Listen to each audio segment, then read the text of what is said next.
ఇక వివరాల్లోకి వెళ్తే సింగరేణి సంస్థ కార్యాలయాలపై వివాదాస్పద వ్యాఖ్యలు చేశారంటూ నమోదైన కేసులో చెన్నూరు మాజీ ఎమ్మెల్యే బీఆర్ఎస్ కీలక నేత బాల్క సుమన్ కు నాంపల్లి కోర్టు 14 రోజుల పాటు జ్యుడిషియల్ రిమాండ్ విధించింది. గతంలో సింగరేణి సంస్థను అధికారులను ఉద్దేశించి బాల్క సుమన్ చేసిన కొన్ని వ్యాఖ్యలపై సదరు అధికారులు నాంపల్లి పోలీస్ స్టేషన్లో ఫిర్యాదు చేశారు. ఈ ఫిర్యాదు ఆధారంగా కేసు నమోదు చేసిన పోలీసులు శనివారం హైదరాబాద్లోని బీఆర్ఎస్ ప్రధాన కార్యాలయమైన తెలంగాణ భవన్ వద్ద భారీ బందోబస్తు మధ్య బాల్క సుమన్ అదుపులోకి తీసుకున్నారు. ఈ అరెస్టు సమయంలో తెలంగాణ భవన్ పరిసరాల్లో బీఆర్ఎస్ శ్రేణులు పెద్ద ఎత్తున నిరసన తెలపడంతో తీవ్ర ఉద్రిక్త పరిస్థితులు నెలకొన్నాయి.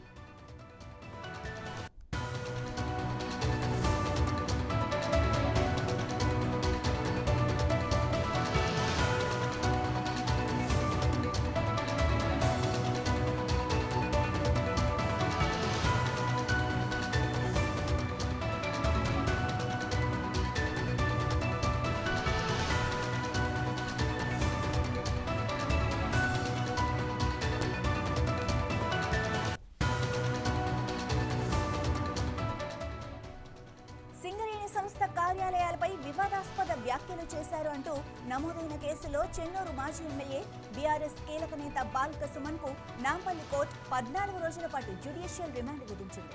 గతంలో సింగరేణి సంస్థను అధికారులను ఉద్దేశించి బాల్క సుమన్ చేసిన కొన్ని వ్యాఖ్యలపై సదరు అధికారులు నాంపల్లి పోలీస్ స్టేషన్లో ఫిర్యాదు చేశారు.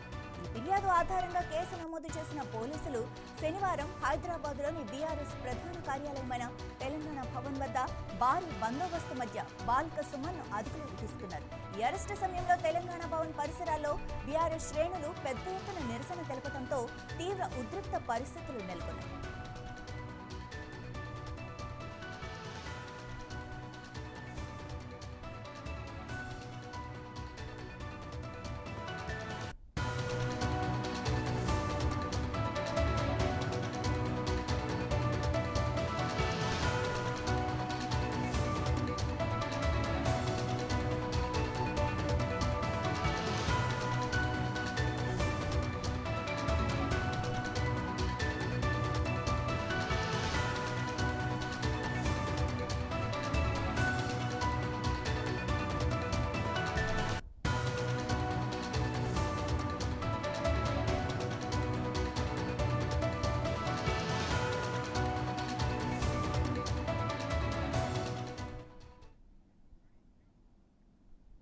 రైట్, సింగరేణి కార్యాలయాన్ని తగలబెట్టండి, అలాగే రైలు పట్టాలను కోసేయండి, తర్వాత చూసుకుందాం ఏం జరిగినా అని తీవ్రమైన వ్యాఖ్యలు చేసిన బాల్క సుమన్ పోలీసులు అయితే అరెస్ట్ చేశారు.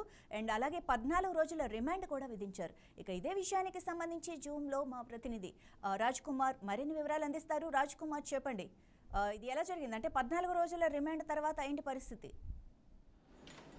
Right, good morning Madhavi. May 27న బాల్క సుమన్ తెలంగాణ భవన్లో సింగరేణి కార్మిక నేతలను ఉద్దేశించి కీలక వ్యాఖ్యలు, చాలా హాట్ కామెంట్స్ వేసి తెలిసిందే.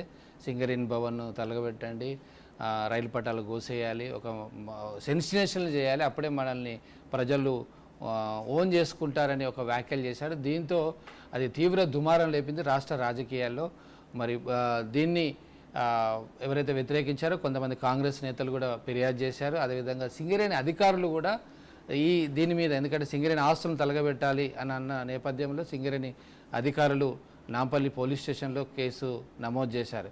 సో దీంతో కంప్లైంట్ చేయడంతో పోలీసులు నిన్న మధ్యాహ్నం కూడా పోలీసులు వచ్చారు. అంతకంటే ముందు నోటీసులు ఇచ్చారు బాల్క సుమన్కు విచారణకు హాజరు కావాలని. 3 రోజుల తర్వాత అతను విచారణకు హాజరు కాపోయేసరికి అరెస్ట్ చేయాలనే ఉద్దేశంతో తెలంగాణ భవన్కి వచ్చారు. అది పార్టీ కార్యాలయం కాబట్టి బయట వేడి చేశారు. నిన్న మధ్యాహ్నం 1 గంట కెట్టకేలకు బాల్క సుమన్ మీడియాతో మాట్లాడి నేను పోలీసులకు సహకరిస్తున్నానని బయటకు వచ్చడంతోనే పోలీసులు అదుపులో తీసుకున్నారు.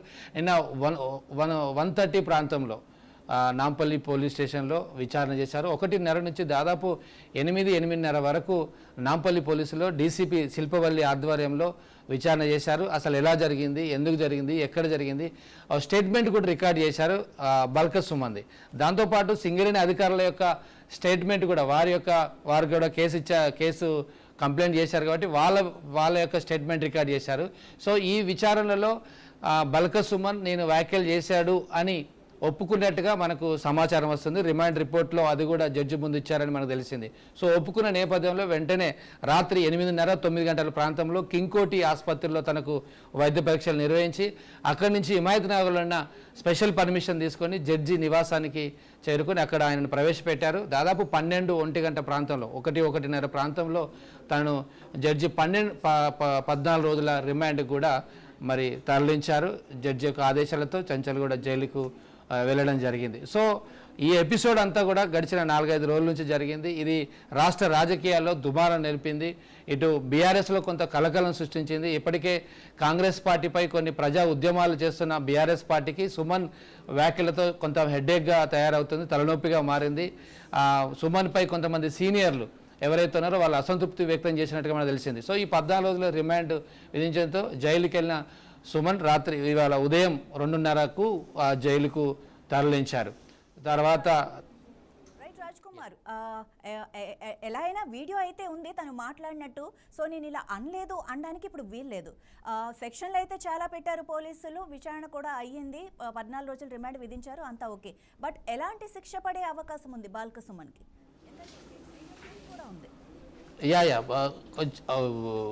కాంగ్రెస్ తరపు నుంచి కానీ లేకపోతే సింగరేణి తరపు నుంచి కానీ లాయర్లు ఏదైతే ప్రభుత్వం తరపు నుంచి లాయర్లు చాలా కఠిన శిక్షణ వేయాలని వీళ్ళు కోరుతా ఉన్నారు. రేపు సోమవారం, ఈరోజు ఆదివారం కాబట్టి ఉండదు, రేపు సోమవారం మొదటగా పోలీసులు రిమాండ్కి పోలీస్ కస్టడీ కోసం అడుగుతారు. ఒక 5 రోజులు అడుగుతారు, 3 లేదా 5 రోజులు విచారణ కోసం అడుగుతారు పోలీస్ కస్టడీకి. ఒకవేళ జడ్జి దాన్ని అనుమతించి 1 లేదా 2 రోజులకు కేసు తీవ్రతను బట్టి, సెక్షన్స్ను బట్టి, ఉన్న సాక్ష్యాలను బట్టి జడ్జి గారు కూడా 1 రోజా 2 రోజుల 3 రోజుల పోలీస్ కస్టడీకి ఇస్తారు. ఆ తర్వాత ఆ సెక్షన్స్ను బట్టి పోలీసులు ఏదైతే సెక్షన్స్ పెట్టారో దానిపై ఇటు ప్రభుత్వ లాయరు అదేవిధంగా డిఫెన్స్ లాయరు ఎట్లాగో కోర్టులో వాదోపవాదాలతో కఠినంగా శిక్షించాలని కోరుతున్నారు. ప్రభుత్వం కూడా దీని మీద సీరియస్ ఉంది. సీఎం రేవంత్ రెడ్డి అదేవిధంగా పాలకపక్షం నుంచి కూడా డిమాండ్ చేస్తున్నారు. ఇలాంటి వ్యాఖ్యలు చేసిన వ్యక్తిని ఊరికే వదిలిపెడితే ఖచ్చితంగా మళ్ళీ ఇలాంటి వ్యాఖ్యలు రిపీట్ చేస్తారు, అందరూ శాంతి భద్రతలకు విఘాతం కలుగుతుంది. సో దాదాపు అయితే 14 రోజుల రిమాండ్ అయితే విధించారు. ఈలోపు వీళ్ళు బెయిల్కి అప్లై చేస్తుంటారు. సో 14 రోజుల తర్వాత బెయిల్ ఇచ్చే అవకాశం ఉంది. సో ఒక కఠినమైన శిక్షే, అంటే ఇలాంటి కొంత పొలిటికల్ ఇన్వాల్వ్మెంట్ అయింది, ఎవిడెన్స్ ఉంది కాబట్టి ఖచ్చితంగా జైలు శిక్ష ఎక్కువనే పడాలని వీళ్ళు వాదిస్తున్నారు. చూడాలి ఆ యొక్క సెక్షన్స్ యొక్క ఏదైతే ఎఫెక్ట్ ఉందో ఆ సెక్షన్ యొక్క తీవ్రతను బట్టి, తర్వాత ఎవిడెన్స్ కూడా ఫ్యాబ్రిక్ అన్నాడు, ఆ తర్వాత ఒప్పుకున్నట్టుగా తెలిసింది. సో తర్వాత ఇరువైపులా వాదనలు, లాయర్స్ కూడా వాళ్ళ లీగల్ టీం కూడా రెడీ ఉంది. వాళ్ళ లీగల్ టీం ప్రకారము సో వాదోపవాదాలు ఉంటాయి. ఆ తర్వాత శిక్ష ఖరారు అవుతుంది. అయితే ప్రభుత్వం తరపు నుంచి అయితే పోలీసుల తరపు నుంచి చాలా సీరియస్గా ఉన్నారు. కాంగ్రెస్ పార్టీ కూడా కొంత ఇన్వాల్వ్మెంట్ అవుతూ ఉంది. వాళ్ళు కూడా కేసులు నమోదు చేశారు, డీజీపీకి కంప్లైంట్ చేశారు. సో శిక్ష అయితే కఠినంగా శిక్షించాలని అయితే కోరుకుంటున్నారు. ఈలోపు బీజేపీ కూడా దీని మీద రియాక్షన్ అయింది, బీజేపీ కూడా ఫైర్ అయింది. ఇలాంటి వారిని వదిలిపెట్టద్దు, లా అండ్ ఆర్డర్ ఇష్యూ వస్తుందని. Right, thank you Raj Kumar.